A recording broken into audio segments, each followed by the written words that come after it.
Pormal nang isinapubliko ng 1Z Entertainment ang mga serye ng aktibidad para sa formal debut ng kanilang girl group na Sonora ngayong darating na Mayo 16 sa bahagi ng Escolta, Manila.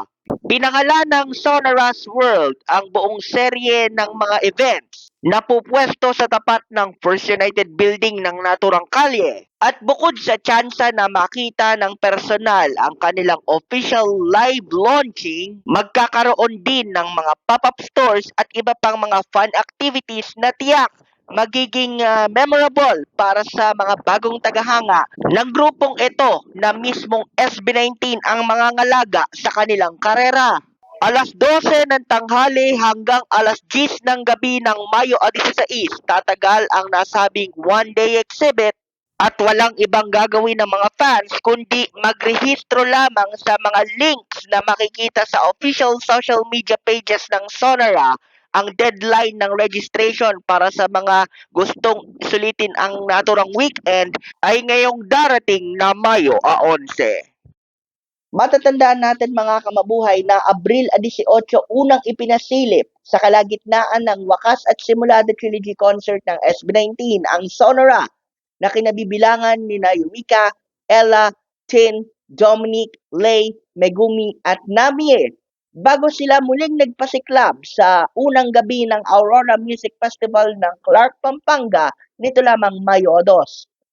Dahil ng kanilang sunod-sunod na pre-debut performance at malakas na interes sa social media tulad na lamang ng X at saka TikTok, binansagan na sila agad bilang monster rookies of Philippine pop dahil ng kanilang nakikita na mataas na potensyal upang tuluyang sumikat, lalo na't sila ay pinangangasiwaan mismo ng SB19.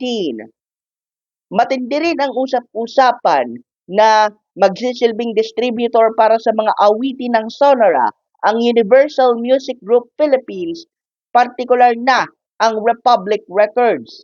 Kasama sa Republic Records ang ilan sa mga big-time na artista tulad ni na Inigo Pascual, habang sa Universal Music Group naman ang mga global heavyweights tulad ng Maroon 5, Cat's Eye, at ilan sa mga local artists natin tulad ni na Yang Constantino at Zack Tabudlo.